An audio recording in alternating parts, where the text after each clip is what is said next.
और जनाब मौसम सरमा हैज़ फाइनली अराइव्ड। सर्दियां आ गई हैं और सर्दियां अपने साथ जो सौगात लेकर आई हैं वो तो एक साइड पे, लेकिन सर्दियां अपने साथ बे इंतहा जो हैं वो वायरल बीमारियां भी लेकर आई हैं। और हम दफ्तर में भी देख रहे हैं और आसपास भी देख रहे हैं कि हर बंदे का, अभी मुझे एकदम से खांसी का अटैक शुरू हो गया। हर बंदे को नजला, जुकाम, बच्चे, ड्राइनेस बेसिकली बहुत ज्यादा है। और फिर ये है कि जब एक क्लोज एनवायरनमेंट में वो फिर वहीं पे सर्कुलेट एंड रीसर्कुलेट हो रही होती हैं चीजें, जहां पर वेंटिलेशन नहीं होती, तो पीपल आर प्रोन कि वो ऐसी बीमारियों का शिकार हो जाएं। तो ऐसे में मास्क वगैरह का इस्तेमाल फिर से कर सकते हैं भाई, वो बड़ा इंपॉर्टेंट है। तो बाकी बहुत से मसाइल हैं जिनका हमें सामना करना पड़ सकता है, जिसमें जिस तरह से आप स्क्रीन पे भी देख रहे हैं कि मौसमी बुखार हो गया, जुकाम हो गया, खांसी हो गई, ड्राइनेस आप कह रहे हैं, उसके बाद जो चेस्ट कंजेशन है वो अलहदा है, फिर बड़े क्या छोटे भी जो है वो इसकी लपेट में आ रहे हैं और मुसलसल दिन ब दिन जो है ये बढ़ता ही चला जा रहा है और हर बंदे को अपनी लपेट में ले रहे हैं। तो इसी वाले से बात कर लेते हैं। हमारे साथ मौजूद हैं associate professor of medicine doctor Syed Tehseen साहब, उनको शामिल गुफ्तगू करेंगे। अस्सलाम वालेकुम डॉक्टर साहब and welcome to Bakhabar Savera. Doctor साहब, हमने हमेशा देखा है कि जब भी मौसम चेंज होता है, चाहे सर्दियों से गर्मियाँ हों, गर्मियों से सर्दियाँ हों, कुछ भी मौसम जब नया आता है, लोग बड़ी जल्दी उसकी लपेट में आ जाते हैं। बजाय कि लोग वो बदलता वो मौसम इंजॉय करें, लोग अपनी सेहत के हवाले से परेशान हो जाते हैं। ऐसा क्यों है? इसकी दो बड़ी वजूहत है कि हम पहले से किसी चीज़ के लिए भी तैयार नहीं होते। अगर हम तैयारी कर लें तो बहुत आसान होता है। सबसे पहले लाइफ स्टाइल है, हमारा लाइफ स्टाइल ही अनहेल्दी है। हम ना सही खाते हैं और ना ही हम एक्सरसाइज करते हैं। हमारा वाटर इनटेक भी कम होता है। तो ये सारी चीज़ें मिल मिला करके हमारे इम्यूनिटी को कम कर देती हैं। जब इम्यूनिटी कम कर देती हैं तो ड्राई वेदर होता है, और ड्राई वेदर में आपको पता है कि ये सारे जो पार्टिकल्स हैं ये सस्पेंडेड होते हैं एयर में। तो हम जब इन्हीं हवाओं में सांस लेते हैं तो वायरस भी चले जाते हैं। ये वायरस रेप्लिकेट होते हैं बहुत आसानी से लो टेम्परेचर पे। तो फिर हमें इसी तरह से जैसे कॉमन कोल्ड है, फ्लू है, ये बीमारियां फिर बढ़ जाती हैं और फिर लोगों को एक दूसरे से, क्योंकि ये कंटेजियस होती हैं ना, तो एक दूसरे से फिर तेजी के साथ लगती हैं। तो फिर ऐसे अब क्या करें, इनसे बचें कैसे? इनसे बचने का सबसे आसान तरीका दो है। नंबर एक, देखिए, जब आप क्लोज एनवायरनमेंट में हैं तो आप वही कुछ करें जो आपको कोविड में बताया गया था। तो कोविड वाली अगर प्रैक्टिस हम यूज कर लें तो इससे हम काफी बच सकते हैं। मास्क लगाएं, हाथ लगाएं, हाथ डिस्टेंस मेंटेन कर रहे हैं। अब देखिए, अगर किसी को नज़ला, जुकाम और खांसी है तो वो अगर मस्जिद जा रहा है तो मास्क लगा के चला जाए, दूसरों को तो मुब्तला ना करे। लेकिन यहाँ हम ये देखते हैं कि वो अपने साथ 10 लोगों को और मुब्तला कर देता है। अच्छा, पहले तो आप ये देखें ना कि जब कोविड-19 आया था तो उस वक्त ये हाल था कि कोई खांसता था तो ऐसा सब लोग ऐसे अलर्ट होते थे जैसे गन शॉट फायर हुआ है, या जैसे आप उसको ऐसी निगाह से देखते थे कि जी, और वो भी ना बेचारा गिल्ट में चला जाता था।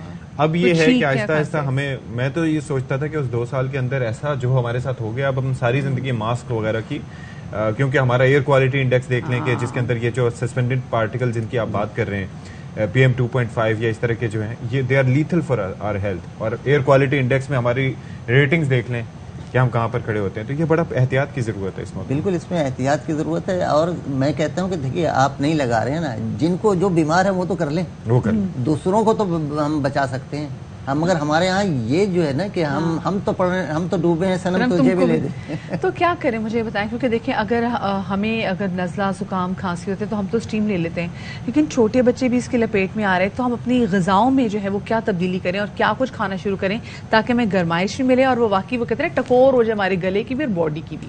अच्छा, देखिए, कुछ वाइटामिन हैं जो कि आपकी इम्यूनिटी को बूस्ट करते हैं। उसमें vitamin D, vitamin E, vitamin C, ये 3 विटामिन बहुत इंपॉर्टेंट है और ये तीनों विटामिन हम नहीं लेते। तो ऐसी ग़िज़ाएं जिनमें ये वाफिर मक़दार मौजूद हैं, वो वैसे भी हमारे मौसम जैसे सर्दियों का आता है, ये बढ़ जाते हैं। जब ये इनका इस्तेमाल, अगर कंजम्पशन हम बढ़ा लें तो बेहतर हो जाए। और अगर नहीं भी अगर हम ले रहे हैं तो कम से कम हम सप्लीमेंट के तौर पे ले लें। और बच्चों के लिए ड्रॉप्स आते हैं, विटामिन डी के ड्रॉप्स उनको देना शुरू कर दें।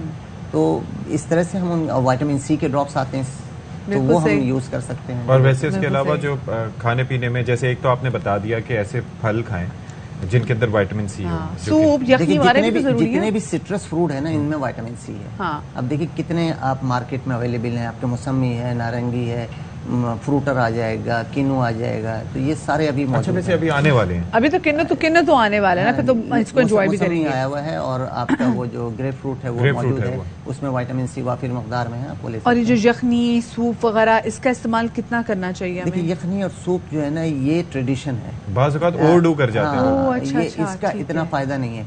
देखिए हमें लेना है इस मौसम में विटामिन डी, तो विटामिन डी जिससे आसानी से मिल जाएगा वो अंडे की जर्दी है। अंडे की जर्दी और या फिर धूप अगर अच्छे टाइम में बैठ जाए तो? नहीं, धूप का ये है मसला कि धूप से एंगुलर पड़ रहा होता है सर्दियों में।